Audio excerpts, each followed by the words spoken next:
만약에 그 성도님들이 어떤 한 회사의 그 사장입니다. 정말 평생을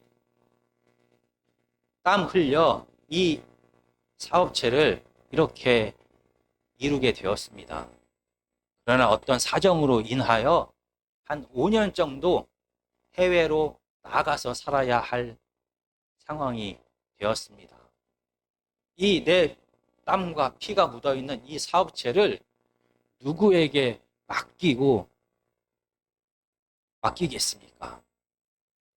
물론 정말 능력 있고 거기에 더해서 신뢰가 가는 사람이 있으면 그 부하 직원에게 맡기면 됩니다. 그런데 만약 정말로 성품은 너무나 좋고 성실한데 일머리가 전혀 없으면 어떻게 합니까? 그 반대로 정말로 능력이 출중한데 사람이 믿을 수가 없으면 그에게 이 사업체를 맡길 수가 있습니까? 오늘 본문에서 부활하신 예수님께서 이제 잠시 하나님 옆으로 가게 됩니다. 예수 그리스도의 죽으심과 부활을 통하여 이 세상에 하나님의 나라가 시작이 되었습니다. 예수님은 누구에게 이 하나님의 나라를 맡기고 하늘나라로 가시는 것입니까? 오늘 하나님의 말씀은 마태복음 28장 16절에서 20절까지입니다. 저희가 천천히 함께 읽도록 하겠습니다. 시작. 11 제자가 갈릴리에 가서 예수께서 지시하신 산에 이르러 예수를 배웠고 경배하나 아직도 의심하는 사람들이 있더라. 예수께서 나와 말씀하여 이르시되 하늘과 땅의 모든 권세를 내게 주셨으니 그러므로 너희는 가서 모든 민족을 제자로 삼아 아버지와 아들과 성령의 이름으로 침례를 베풀고 내가 너희에게 분부한 모든 것을 가르쳐 지키게 하라. 볼지어다 내가 세상 끝날까지 너희와 항상 함께 있으리라 하시니라. 아멘. 마지막에 하나님 우편으로 가시기 전에 제자들에게 바로 이 예수 그리스도의 죽으심과 부활을 통하여 시작된 하나님 나라를 맡깁니다. 그런데 이 제자들은 이 귀한 사명을 맡을 만한 자격이 있습니까? 마태복음 26장 35절을 제가 한번 읽어보겠습니다. 베드로가 이르되 내가 주와 함께 죽을지언정 주를 부인하지 않겠나이다 하고 모든 제자도 그와 같이 말하니라. 이 예수님의 12 제자들은 내가 죽을 때까지라도 내가 죽더라도 예수님을 부인하지 않고 끝까지 따라가겠습니다 라고 당당하게 고백했습니다. 그러나 모든 제자가 예수님을 부인했습니다.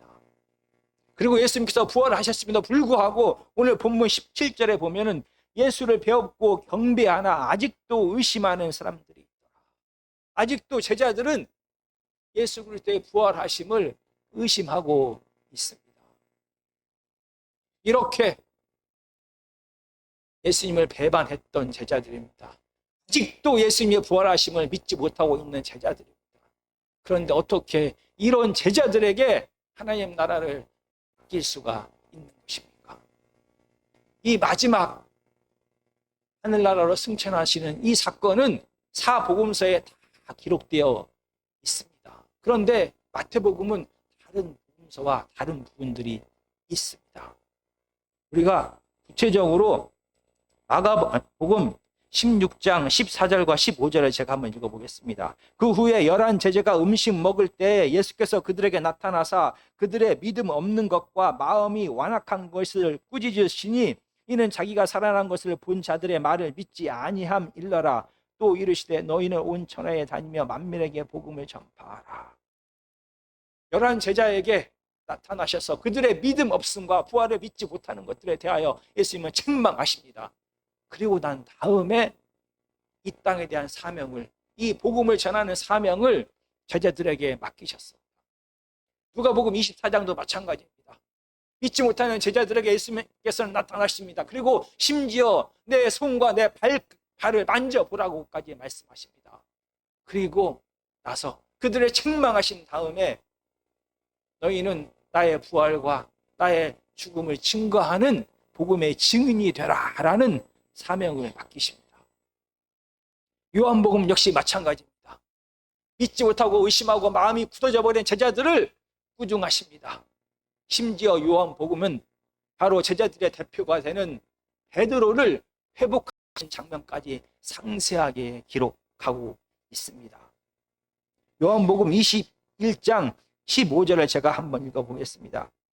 그들이 조반 먹은 후에 예수께서 시몬 베드로에게 이르시되 요한의 아들 시몬아 내가 이 사람들보다 나를 더 사랑하느냐 하시니 이르되 주님 그러하나이다. 내가 주님을 사랑하는 줄 주께서 아시나이다. 이르시되 내 어린 양을 먹이라 하시고, 바로 죽음이 두려워서 하나님 앞에 저주하면서까지 예수님을 3번이나 부인했던 베드로입니다.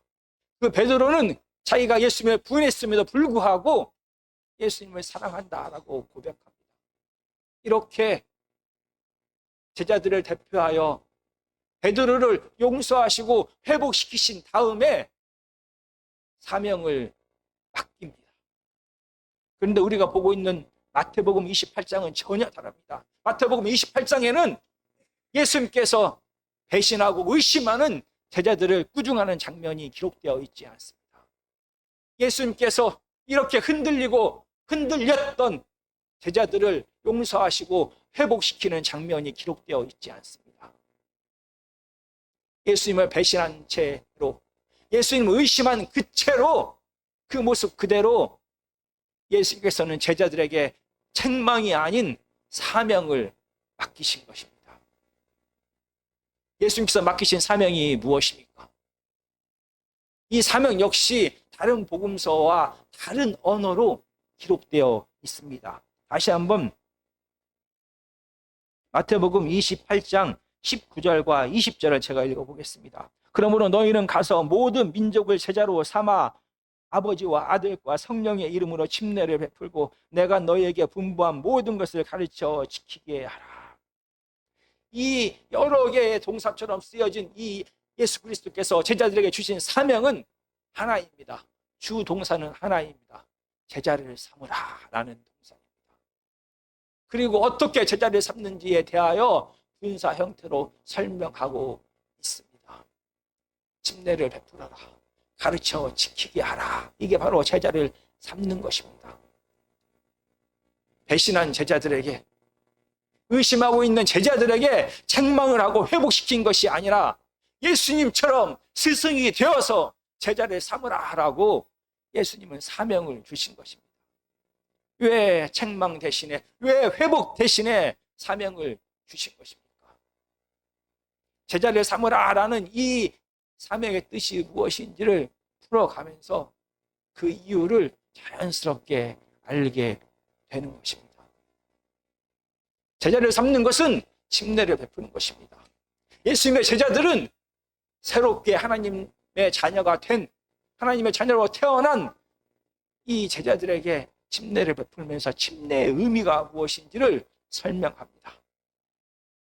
우리는 모두 다 죄의 노예로 죽을 수밖에 없습니다. 하나님은 이런 죄인된 우리를 너무나 사랑하셔서 예수 그리스도를 이 땅에 보내셨습니다. 예수님께서는 십자가에서 온전히 죽기까지 순종하면서 온 세상의 죄를 다 대신 담당하셨습니다. 예수님께서 십자가에서 죄와 죽음과 싸워 승리하셨다는 것을, 그리고 그 승리를 통하여 마귀에게 빼앗겼던 이 땅에 대한 통치권을 찾아오셨다는 것을 부활이 증명하고 있는 것입니다. 부활하신 예수님은 하나님 우편에 잠시 가셨지만 여전히 이 땅을 다스리고 계십니다.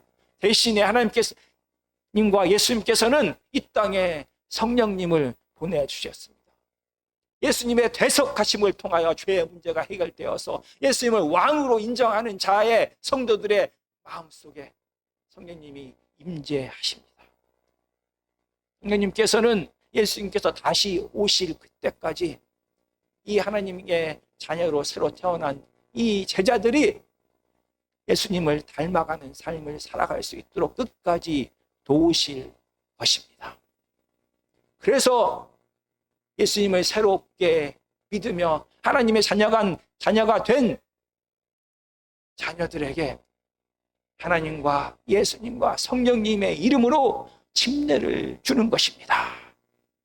이렇게 새롭게 하나님의 자녀로 태어난 제자들에게 하나님의 자녀라는 증표로 나타냄을 통하여 침례를 베풀면서 이 제자들은 십자가의 죽으심과 부활을 설명하고 또 설명할 수밖에 없습니다. 죽음이 두려워서 예수님의 십자가의 죽음을 끝까지 따라가지 못한 자신의 죄를 고백할 수밖에 없습니다. 이렇게 여전히 죄인임에도 불구하고 오히려 여전히 하나님께서, 예수께서 그들을 사랑하고 계신 걸 깨닫게 됩니다. 침례를 베풀면서 여전히 침례를 받아야 할 자가 자신임을 깨닫게 되는 것입니다. 예수님이 따로 꾸중할 필요가 없습니다. 이렇게 새롭게 하나님의 자녀가 되어 침례를 통하여 세상에 공표한 이 하나님의 자녀들에게 제자들은 하나님의 자녀가 이 땅에서 어떻게 살아가야 할지를 가르칩니다. 하나님 나라의 통치 원리가 무엇인지를 가르치기 시작합니다. 바로 마태복음 5장에서 7장에서 기록된 산상수훈을 통하여 이 하나님 나라의 통치 원리를 가르칠 것입니다. 세상은 힘과 쾌락을 쫓아 살아갑니다. 그 결과 세상에는 외로움과 두려움과 다툼과 질투와 시기와 병든과 아픔과 죽음이 가득합니다. 그러나 하나님의 자녀는 이렇게 죽음과 두려움이 가득한 세상에 평화를 가져오는 자인 것입니다. 하나님의 임재와 통치를 통하여 하나님의 사랑과 정의가 풍성한 상태가 바로 평화인 것입니다.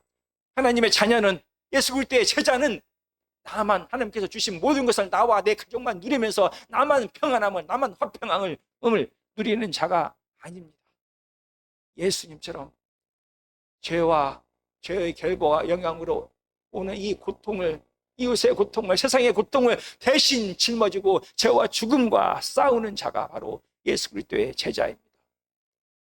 이렇게 죄와 이웃의, 세상의 죄의 짐을 대신 짊어지고 세상에서 죄와 죽음과 대신 싸우는 자를 통하여 하나님의 임재와 통치를 통한 화평이 이 세상에 퍼져나가기 시작하는 것입니다. 이렇게 하나님의 자녀가 이 세상에서 어떻게 살아가야 될지를, 하나님 나라의 통치 원리를 가르치면서 이 제자들은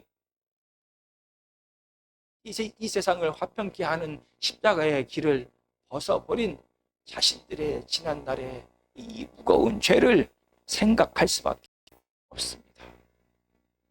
자신들의 무거운 죄를 고백할 수밖에 없습니다. 여전히 자기가 지금 가르치고 있지만 그들의 마음속에도 여전히 온 세상을 향한 힘과 쾌락을 향한 욕망이 가득하다는 것을 고백할 수밖에 없습니다. 예수님께서 꾸짖지 않아도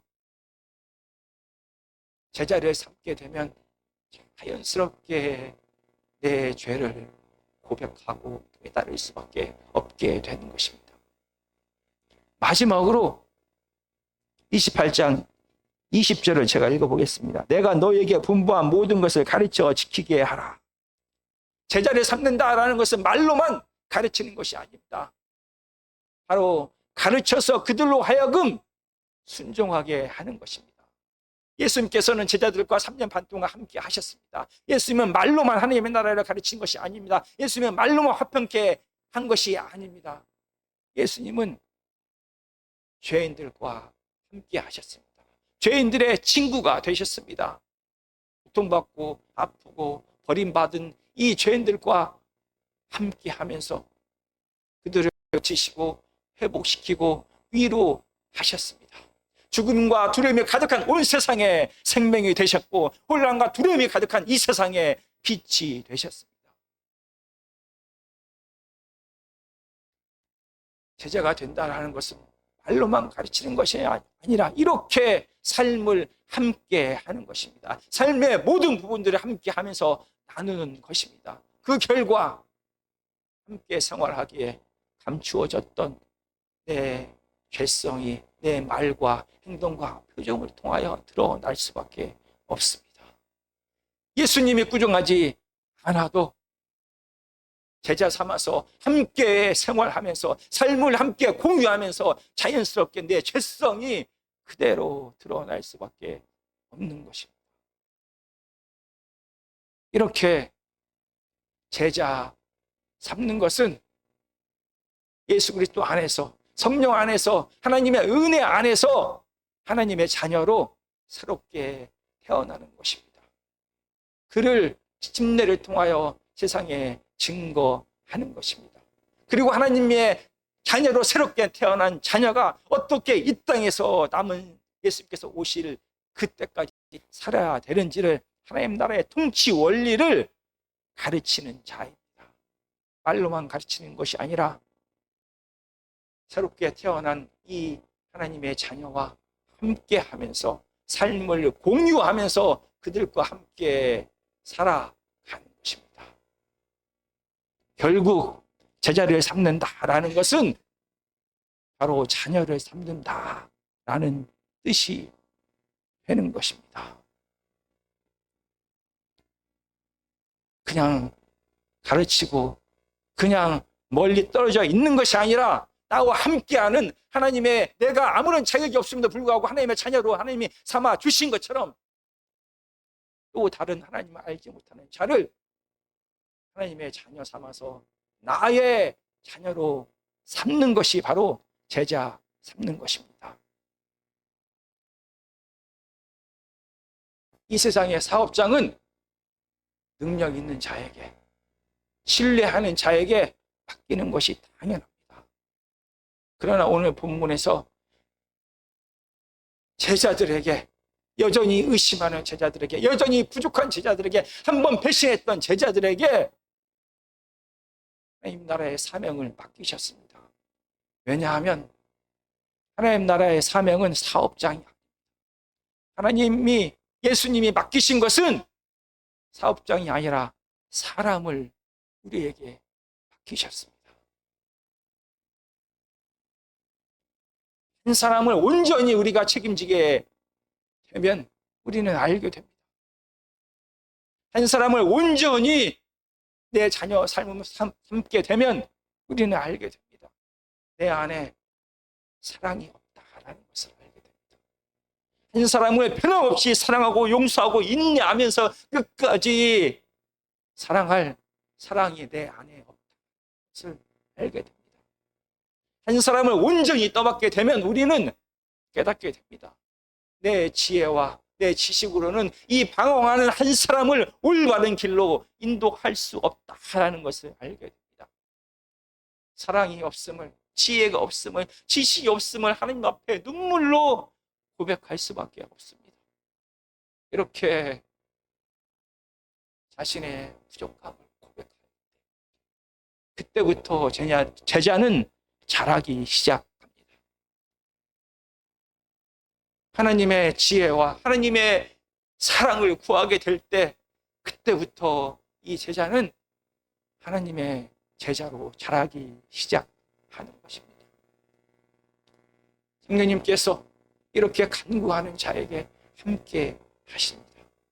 성령님 안에서 부족하지만 이 부족한 사랑으로 여전히 부족하지만 이 부족한 지혜와 지식 안에서 한 태어난 사람이 자라나는 것을 눈으로 보게 되는 것입니다. 이렇게 제자 삼으면서 이렇게 자녀 삼으면서 하나님의 진정한 제자로 자라가기 시작합니다. 제자는 누구입니까? 제자는 예수 그리스도의 삶을 따라가는 자입니다. 그 길이 비록 십자가의 길이라 할지라도 끝까지 따라가는 자가 예수님의 제자인 것입니다. 예수님의 삶은 한 영혼을 결코 포기하지 않으셨습니다. 한 영혼을 위하여 십자가의 죽으심과 부활을 선택하셨습니다. 어떤 어려움 속에서도 그가 어떤 행동을 할지라도 이 한 사람을 끝까지 책임지고 보호하셨던, 끝까지 용서하시고 사랑하셨던 그 예수님처럼 살아가는 자가 예수 그리스도의 제자인 것입니다. 사랑하는 사람을 우리가 결코 포기할 수 없습니다. 한 번 용서한 걸로, 한 번 전한 걸로, 한 번 사랑을 베푼 걸로 끝나는 것이 아닙니다. 내가 너무나 사랑하기 때문에 그 자를 자녀 삼은 자는 이 자녀를 끝까지 포기할 수가 없습니다. 그래서 또 용서하고, 또 전하고, 또 기도하고, 또 베풀고, 이 갓 태어난 이 어린 아이가 온전한 하나님의 사람으로 자라기까지 끝까지 책임을 지는 것입니다. 제자 삼는 것은 이렇게 끝까지 자녀 삼는 것입니다. 예수님처럼 한 사람을 포기 않고 몸부림치면서 부족하지만 연약하지만 이 한 영혼을 위하여 몸부림치며 기도하며 사랑하며 용서하며 인내하는 이 사람이 바로 예수 그리스도의 제자입니다. 제자 삼는 것은 자녀 삼는 것입니다. 지금 하나님께서 우리에게 맡기신 그 사람이 누구입니까? 하나님을 알지 못하고 여전히 죽음 가운데 살아가는, 여전히 고통 가운데 살아가는 그 한 사람, 그 사람을 우리에게 맡기셨습니다. 그 사람이 누구입니까? 힘들고 어려워도 또 용서하고 또 전하고 또 포기하지 않아서 결국은 예수님처럼 하나님의 자녀를 끝까지 만들어가는 자가 예수 그리스도의 제자인 것입니다. 성령님께서 이렇게 제자 삼는 자에게, 이렇게 자녀 삼는 자에게 끝까지 함께 하실 것입니다.